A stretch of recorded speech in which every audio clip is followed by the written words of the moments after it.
যেই শুনলে আমি মুনকে ইনভাইট করবো অমনি বলে দিলে যাবো না।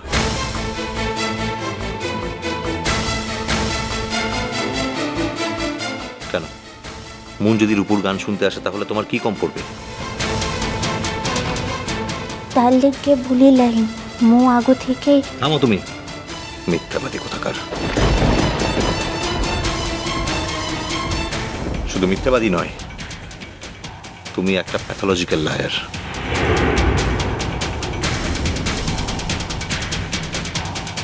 মিথ্যে বলাটা তোমার অসুখ। মিথ্যে কথা না বলে তুমি থাকতে পারো না, তোমার অভ্যেস হয়ে গেছে। আর শুধু তাই নয়, তোমার মনটা অনেক ছোট।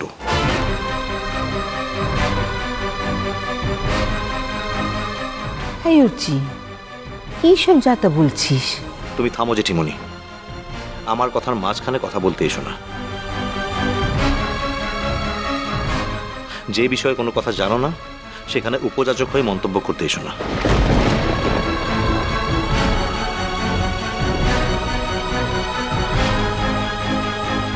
আর কিছু বলবে?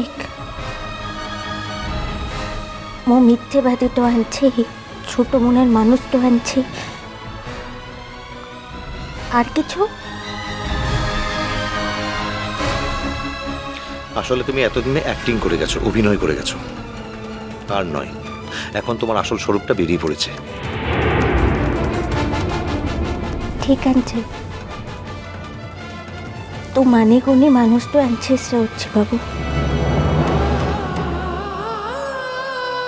তুই কোনো ভুল কথা বলতেই পারিস না। তুই যেটা বলছিস ঠিকই বলছিস।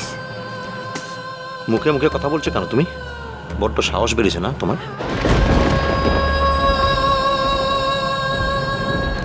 কে সাহস দিচ্ছে তোমায়?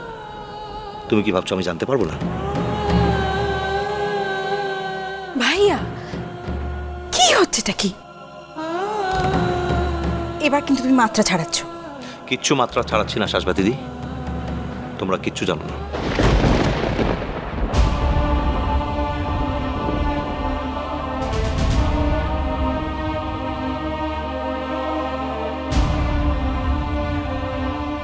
পাহাড় আমার মেয়ে, এই কদিনের ভেতরেও আমার কাছ থেকে অন্যের কাছে চলে গেছে। আমি শুধু মুনকে আসতে বলেছি বলে ও এরকম তেজ দেখিয়ে বলছে যে ফাংশনে যাবে না। আমার তো ওর মতো কোনো গোপন জীবন নেই। আমি যা করি, যা বলি সবার সামনে বলি, সবার সামনে করি। মুনের কথাটা আমি এখানে বলতাম না। বাহার দেওয়া অপমান, বাহার দেওয়া কষ্ট আমি ভুলতে পারছি না। তাই আমি ওকে মুনের কথা বলেছি। এখন ও দেখুক কেমন লাগে। আমার কাছ থেকে চলেও যাবে, মনে মনে আবার আমার মুখে মুনের কথা শুনে রিয়্যাক্টও করবে। এই দুটো তো একসঙ্গে হয় না বাহা। তো কাল যেটা বলেছিস সেটাই হবে।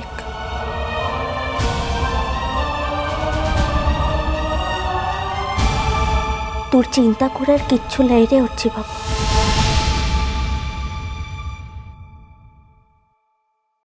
তোর কথাটাই সত্যিটা হবে।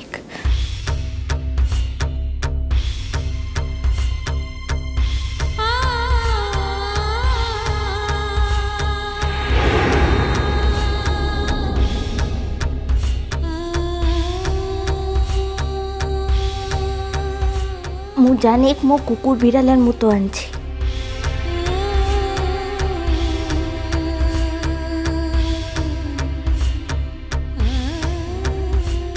মোর কোনো লাজ নাই, কিন্তু তোরা সকলে তো বড় মানুষ তো আনছিস না।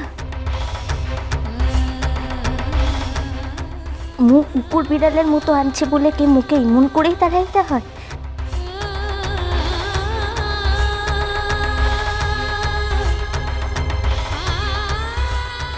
তা বাদে তুদিকের একটু মুখের কোথায় যথেষ্ট। মোর মতো মানুষের লিখে না এর থেকে বেশি কারণটা জানার কোনো দরকারটাই হয় না।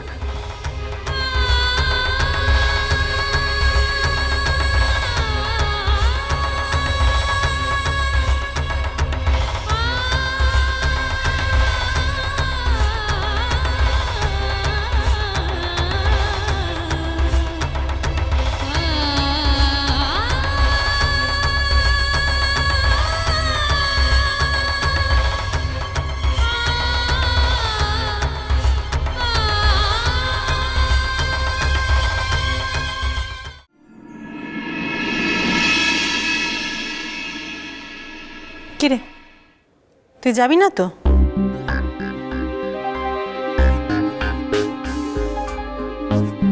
দেখেছো তো মা, লাস্ট মোমেন্টে কিরম ধ্যাতামি করছে, একবার দেখো তুমি। ভালো লাগে বলে এখন বলছে ও নাকি যাবে না। আচ্ছা, যেদিন থেকে ঠিক হয়েছে যে আমি গান গাইবো, মানে গান গাইতে রাজি হয়েছি, সেদিন তো এটাই ঠিক ছিল যে আমি যখন যাব তখনও আমার সঙ্গে যাবে। এখন এসব করলে ভালো লাগে বলো তো? সবটাতে তো বাড়াবাড়ি।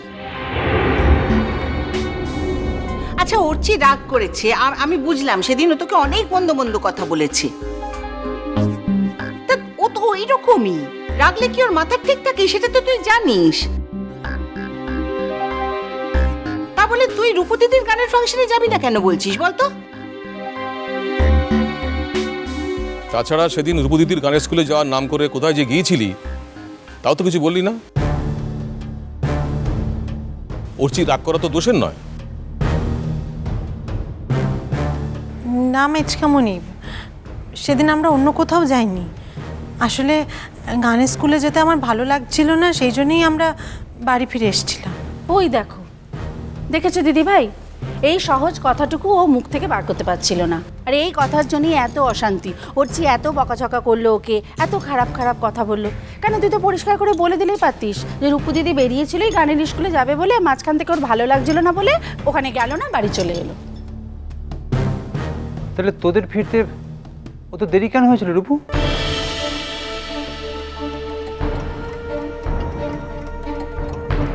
এমনি একটু এদিক ওদিক ঘুরছিলাম।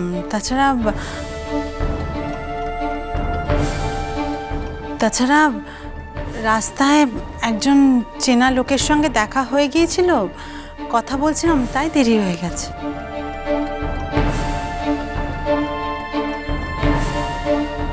উফ, সত্যি এটা সিম্পল ব্যাপারকে জটিল করে তুলতে না তোদের কোনো জুড়ি নেই। আশ্চর্য।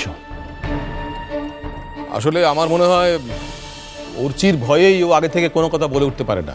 ঠিক আছে ঠিক আছে, যা হয়েছে হয়েছে। আমি না হয় অর্চিকে বলে দেবো যে ওকে বকাঝকা করে অর্চি খুব ভুল করেছে, বাহার সেদিন কোনো দোষই ছিল না। আসলে রাগটা কেন হয়েছে বলতো? ওই যে অর্চি বলেছে না ওকে পলাশবনিতে গিয়ে রেখে আসবে, সেই জন্য রাগ। রেখে দিয়ে আসবো বললো আর অমনি রেখে দিয়ে এলো না? আশ্চর্য। ওর বললো বলে তুইও চলে গেলি? নাকি আমরাই তোকে যেতে দেবো? যত মাথা খারাপের মতো কাণ্ড তোর। আর এ কথাও তো ঠিক, সেদিন বন্ধুর জন্মদিনে যাচ্ছে বলে ও কোথায় গিয়েছিল, মানে কার সাথে দেখা করতে গেছিল সেটা তো আজও অর্চিকে জানায়নি। অর্চির রাগ হওয়াটা খুব স্বাভাবিক, আর সেই রাগটাই তো এতদিনে মনে মনে চেপেছিল না। ঠিক আছে মেজমণি, এখন এসব কথা তুলে না, ওর ঠিক যখন ইচ্ছা হবে বলবে। বলছি যে চল, আর দেরি করিস না, আমি তোদের সঙ্গে নিয়ে বেরোবো।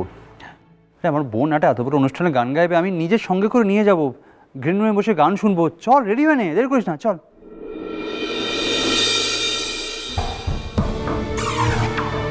মোর শরীর তো ঠিক লাই রে বড় দাদাবাবু, তোরা যা কিনে মু যাবো খেলাই।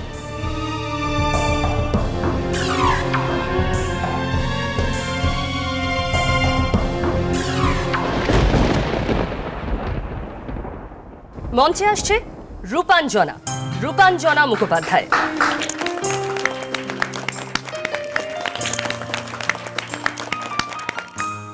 হ্যালো হ্যালো, শুরু হয়ে গেছে? এক্ষুনি তো শুরুটা হয়ে যাবে, একটু তাড়াতাড়ি আয় কিনে। এত ডেসপারেট মেয়ে এখনো ফোনে কথা বলে যাচ্ছে। এমনই কথা বলার টান যে এরকম একটা অনুষ্ঠানে নিজেকে কন্ট্রোল করতে পারছে না। মিষ্টি কুটু মিষ্টি কুটু মিষ্টি কুটু।